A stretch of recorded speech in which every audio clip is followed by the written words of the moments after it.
passe en ce moment en France, en Israël, dans le monde entier, beaucoup de choses qui sont très graves. Une guerre qui est latente. Attentats en France comme en Israël. Antisémitisme plus en France qu'en Israël. L'antisémitisme c'est moins... Enfin, et autrement. Bon, il y a plein de gens qui ont eu des problèmes suite à une agression légère ou violente, comme la mort ou autre chose. Donc c'est quoi exactement la réaction à avoir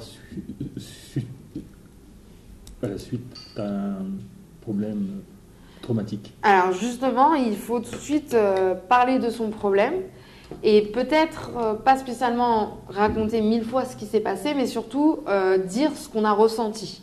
C'est très important que la personne dise ce qu'elle a vraiment ressenti, parce que de là, justement, ce qu'il peut avoir, ça s'appelle un stress post-traumatique. Alors qu'est-ce que c'est un stress post-traumatique? C'est quelque chose qui se passe dans le cerveau, qui est totalement hors de notre contrôle. En fait, le cerveau, lorsqu'il lui arrive un événement, qu'il soit positif, négatif, traumatisant, il prend cet événement, puis il le met dans la mémoire. Voilà, le mémoire dans la fin de la journée. Donc ça peut être dans souvenirs traumatisants, très beaux souvenirs. C'est lui qui dirige là où ça va. Ce qui se passe, par exemple, ces derniers temps avec les attentats, ça peut arriver que le cerveau est totalement à ce moment-là choqué de ce qui s'est passé, n'arrive pas du tout à digérer l'événement, qui va le laisser dans le moment présent. C'est-à-dire que je vais revivre sans arrêt ce moment. Donc, je vais être toujours dans la même réaction que j'étais à ce moment-là. Mais tout le temps. C'est assez frustrant pour un patient, pour une personne, parce que justement, elle est chez elle, tranquille, comme ça, et tout d'un coup, systématiquement la scène. Elle revit. Et il y a beaucoup de personnes qui leur disent à ce moment-là, tout va bien, ça y est, c'est fini. Non, la personne ne le fait vraiment pas exprès. Son cerveau s'est totalement bloqué là-dedans. C'est-à-dire qu'il vit sans arrêt ce moment. Alors, la personne va avoir deux comportements. Le premier, c'est où je vais fuir. Je vais essayer d'éviter de penser à ça, mais ce n'est pas du tout la solution. Je vais même m'empêcher de sortir dehors. Je vais m'empêcher de ce que j'avais fait ce jour-là. Un risque qui peut me remettre dans une situation qui est... Bien sûr, je vais tout éviter. Je vais être dans l'évitement où la personne va être justement, ou dans l'intrusion, ça veut dire le souvenir va être tellement fort que la personne le vit sans arrêt. C'est catastrophique, c'est très compliqué. Et c'est sûr qu'on ne peut pas s'en rendre compte au début, parce qu'au début, c'est tout à fait normal qu'une personne qui vit un attentat vit encore ce moment-là. C'est logique. Ce qui se passe, par exemple, en ce moment dans les rues d'Israël, il y a beaucoup de personnes qui affrontent ce moment d'attentat ou une personne avec un couteau et c'est traumatisant. Et ça, c'est tout à fait normal. Il ne faut pas que les personnes paniquent. Si elles y pensent un mois plus tard à ce qui leur est arrivé, c'est tout à fait normal. Ça. Le cerveau met beaucoup de temps pour digérer un tel événement. Il faut qu'on y pense, il ne faut pas le ressasser. Voilà, il faut surtout en parler, encore comme j'ai dit, de ses émotions. Il ne faut pas avoir honte, il faut dire aux gens, il faut peut-être même demander de l'aide à des psychologues, je veux en parler, je veux dire ce que j'ai ressenti, je veux comprendre ce qui est arrivé, je veux comprendre, il y a des personnes aussi qui sont choquées de leur réaction. Il y a des personnes qui se sont mis à fuir. Ils ne comprennent pas, ils n'ont peut-être pas spécialement aidé les autres, ils ne comprennent pas leur réaction, ils sont peut-être même un peu choqués. Pourquoi j'ai eu telle réaction? Ils peuvent se dire pourquoi eux ils sont encore en vie, que l'autre est Exactement. mort. Il y a beaucoup Il ne faut pas hésiter à en parler. Si au bout d'un mois, 2 mois, la personne est encore traumatisée, c'est tout à fait normal. Il y a des gens qui viennent, qui sont « pourquoi je suis traumatisée au bout de mois ?» Non, c'est tout à fait normal.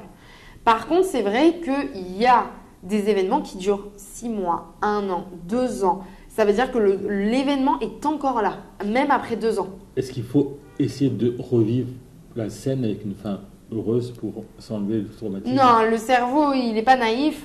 Ça ne sert à rien de lui mentir. C'est pas ça, parce qu'il y a ceux qui ont été revoir, par exemple, l'orchestre où il y a eu au Bataclan, ils ont été le revoir dans notre salle en se disant on veut aller là-bas pour oublier, etc. Donc c'est une manière de revivre. Alors ça c'est autre chose. Retourner dans le lieu, se réapprivoiser finalement cet endroit d'une façon positive, c'est excellent. On appelle ça d'ailleurs, donc là je vais parler des différentes thérapies qui existent, qui sont un peu différentes des thérapies qu'on a parlé auparavant, de l'angoisse et de la dépression. Parce que là c'est vraiment quelque chose où la personne c'est totalement presque hors contrôle. C'est le cerveau, voilà, il y a eu comme une sorte de mécanisme qui n'a pas bien marché à ce moment-là. Donc en fait, il va avoir plusieurs thérapies, dont par exemple le psychodrama. Le psychodrama, on va faire revivre à la personne l'événement. Et en fait, elle va essayer de le revivre pour que son cerveau, à ce moment-là, par contre, change. Prenne l'événement et le mettre dans les souvenirs. En fait, c'est vraiment ça le but. Le but, c'est pas de dire, c'est pas de mentir au cerveau et de dire, bah non, ça s'est super bien passé ce jour-là, en fait. Non. De classifier, en fait. Voilà. Placer dans l'endroit, le mettre ailleurs. Il faut que le cerveau arrête d'être dans le moment présent, parce que le cerveau ne peut plus du tout se concentrer sur ce qui se passe autour de lui. Il y a des personnes, après ce moment-là, ils ne peuvent plus aller au travail, ils ne peuvent plus s'occuper de leurs enfants, ils vivent totalement dans ce moment-là. Donc pareil, leur dire d'arrêter de faire ça, ça ne va rien servir.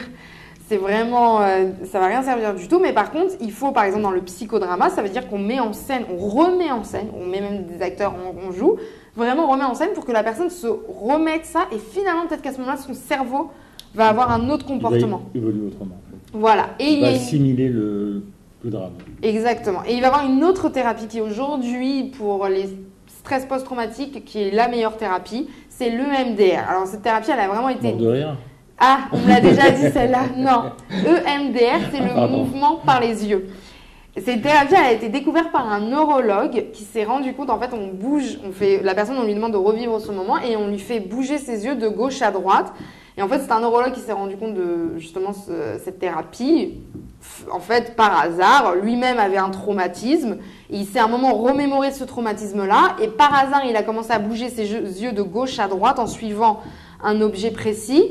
Et à ce moment-là, il a eu l'impression que tout d'un coup, le traumatisme était moins fort, avait moins d'impact. Pourquoi? Parce qu'il y a des neurologues qui pensent qu'en fait, quand on fait ça, on aide à ce moment-là le cerveau à aller dans les souvenirs. C'est vraiment, encore une fois, le but, c'est que le cerveau mette ça dans les souvenirs. Donc en fait, il faut aller voir un match de tennis. Exactement. Et se rappeler du moment.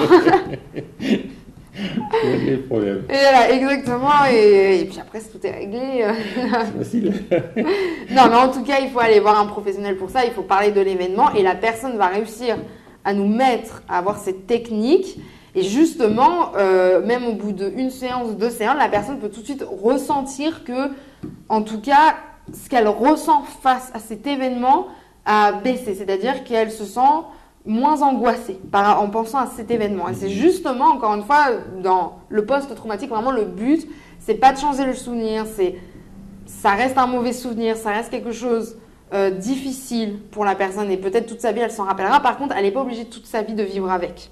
Ça veut dire que ça soit carrément son quotidien. Elle peut, c'est un mauvais souvenir comme nous tous, on a tous des mauvais souvenirs, mais on n'y pense pas toute la journée. Heureusement. Heureusement, parce que justement, imaginez un mauvais souvenir que vous avez, imaginez que vous le pensez toute la journée. Non, mais de toute façon, l'oubli, c'est le propre de l'homme. Oui.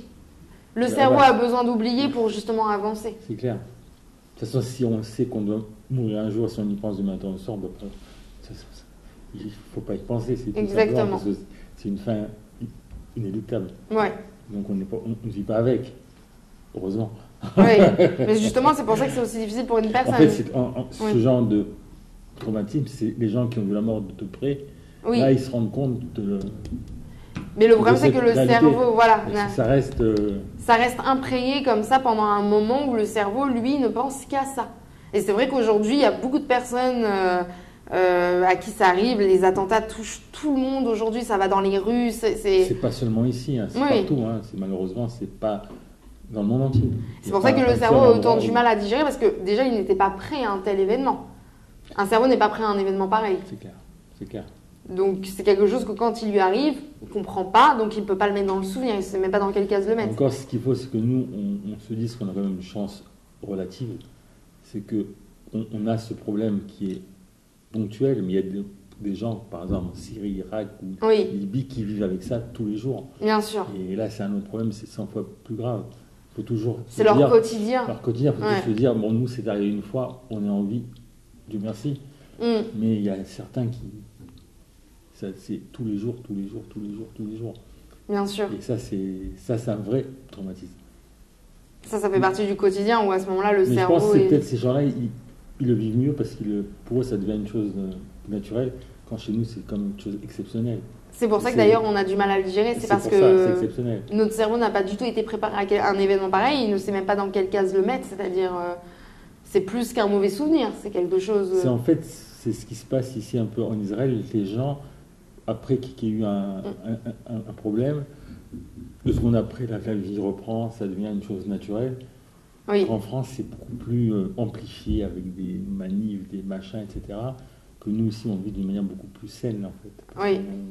On n'a pas le choix, bien sûr. On est habitué. On s'est habitué. Ça veut pas dire, mais oui, des fois, on peut s'habituer au malheur. On peut s'habituer à des événements aussi terribles que ça.